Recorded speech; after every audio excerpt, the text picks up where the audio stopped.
आज हम वो सीखने वाले हैं जिससे इंग्लिश बोलना ऑटोमेटिक आने लगे। Hello everyone, 7 days spoken English के 3rd डे में आपका स्वागत है।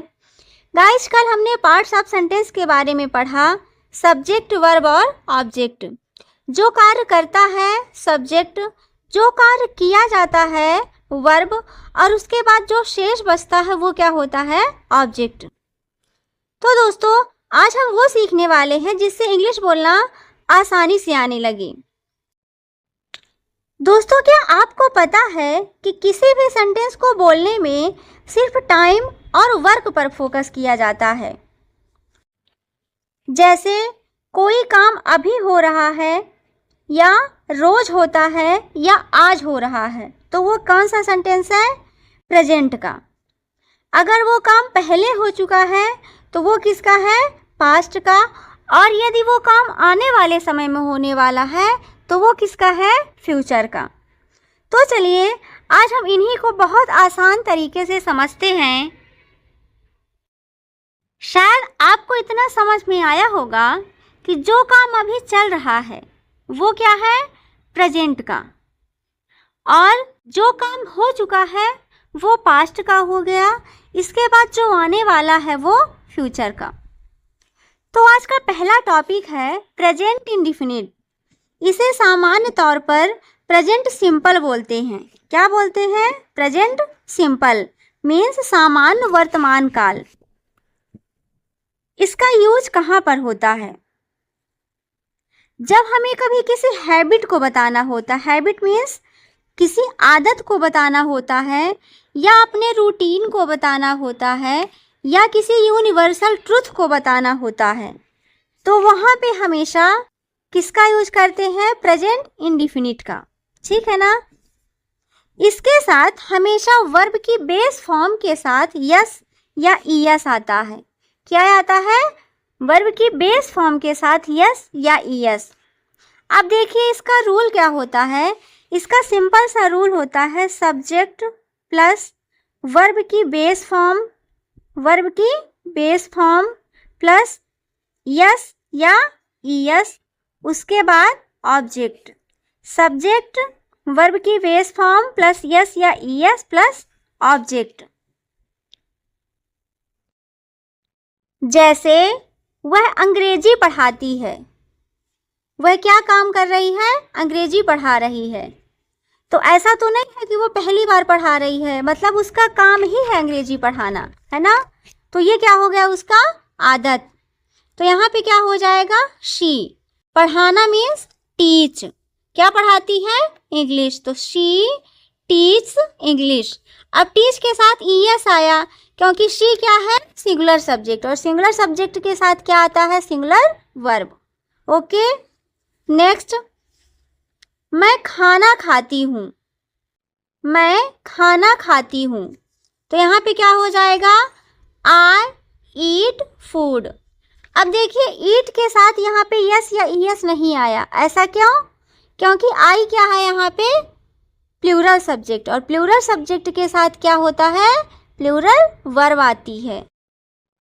नेक्स्ट, हम विद्यालय जाते हैं, हम विद्यालय जाते हैं, ये तो हमारा डेली का काम हुआ।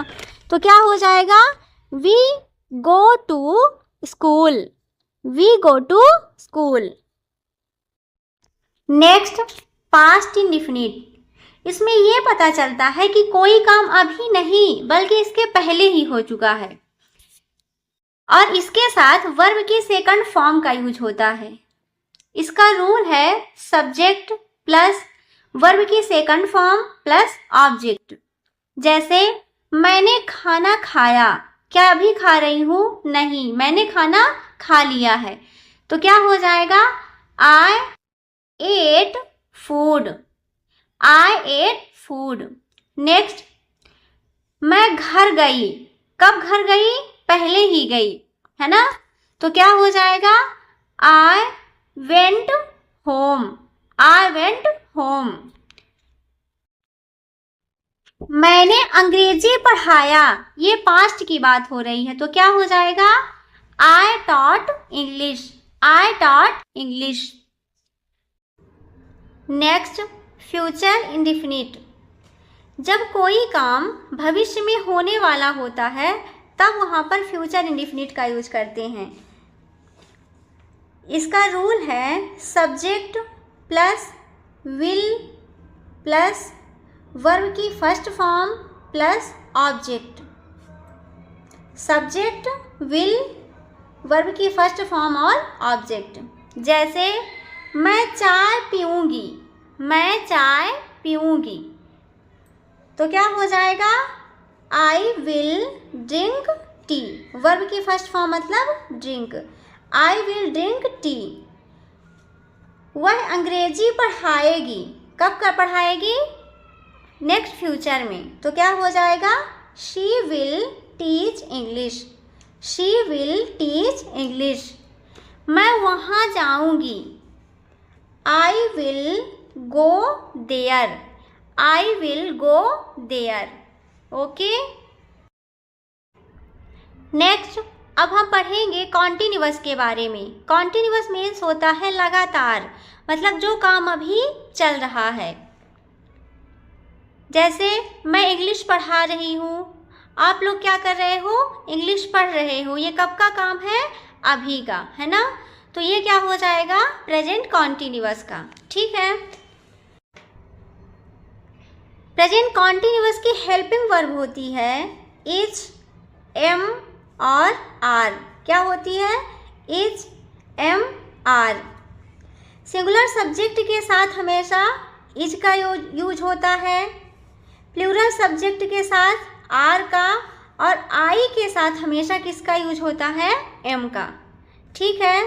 तो इसका रूल है subject plus is, am, are plus verb की ING form plus object. Subject plus is, am, are plus verb की आईएनजी फॉर्म प्लस ऑब्जेक्ट। जैसे मैं अंग्रेजी पढ़ा रही हूँ, तो क्या हो जाएगा? आई के साथ एम। आई एम पढ़ाना, टीच, तो क्या हो जाएगा? टीच के साथ आईएनजी, तो टीचिंग। क्या पढ़ा रही हूँ? अंग्रेजी, तो क्या हो जाएगा? English. I am teaching English. Next मैं घर जा रही हूँ। I am going to home. I am going to home. मैं तुमसे बात कर रही हूँ। मैं तुमसे बात कर रही हूँ। कब की बात है ये? अभी की। तो क्या हो जाएगा? आई के साथ एम। बात करना मीन्स टॉक, तो क्या हो जाएगा? टॉकिंग। किसके साथ? तुम्हारे साथ, तो क्या हो जाएगा? With you. I am talking with you. I am talking with you.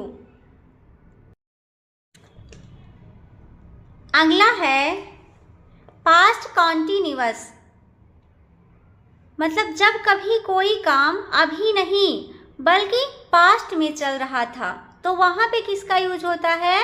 Past continuous का। जैसे मैं अंग्रेजी पढ़ा रही थी, अभी नहीं, कब? पास्ट में। मैं चाय पी रही थी, तो यहाँ पे किसका यूज होगा? पास्ट कॉन्टिन्यूअस का। इसका हेल्पिंग वर्ब होता है was, were. Was, were. Singular subject के साथ वाज और प्लूरल सब्जेक्ट के साथ वर। वर्ब की आईएनजी फॉर्म।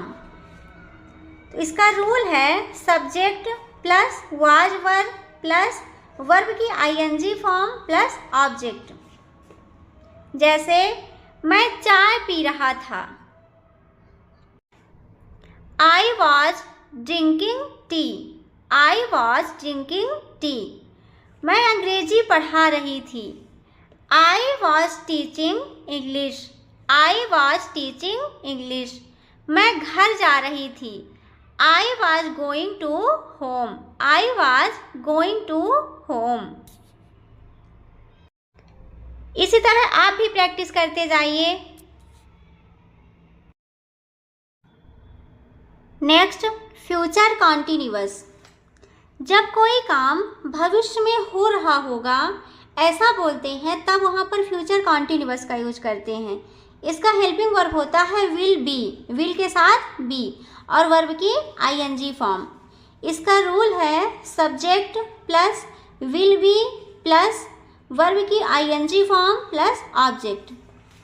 जैसे मैं चाय पी रहा होऊंगा, कब? फ्यूचर में। मैं चाय पी रहा होऊंगा तो क्या हो जाएगा? आई, फिर उसके बाद विल बी, वर्ब की आईएनजी फॉर्म, तो यहाँ पे वर्ब क्या है? पीना। तो आई विल बी ड्रिंकिंग क्या? टी। तो क्या हो जाएगा? I will be drinking tea. वह इंग्लिश पढ़ा रही होगी, she will be teaching English, she will be teaching English. वह घर जा रहा होगा, he will be going to home, he will be going to home.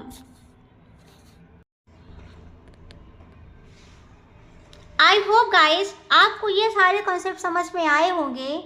जैसे आज हमने सीखा कि अगर कोई काम अभी हो रहा है तो वो प्रेजेंट कॉन्टिन्यूअस का, पहले हो रहा था तो पास्ट कॉन्टिन्यूअस का, फ्यूचर में होगा तो फ्यूचर कॉन्टिन्यूअस का। अगर कोई हैबिट बताते हैं तो प्रेजेंट इंडेफिनिट, अगर कोई काम कर चुके हैं तो पास्ट इंडेफिनिट, और अगर फ्यूचर में करने वाले हैं तो फ्यूचर इंडेफिनिट। तो चलिए आज इन्हीं के बेस पर कुछ बेसिक सेंटेंसेस की प्रैक्टिस करते हैं। वह रोज अंग्रेजी पढ़ाती है, she teach English every day. बच्चे शाम को खेलते हैं, children play in the evening, children play in the evening. मैंने खाना बनाया, आई कुक्ड फूड, आई कुक्ड फूड।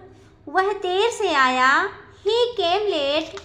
हम बाजार गए, we went to the market. Next, वह अंग्रेजी पढ़ा रहा है, he is teaching English, he is teaching English. मैं खाना बना रही हूँ, I am cooking food, I am cooking food.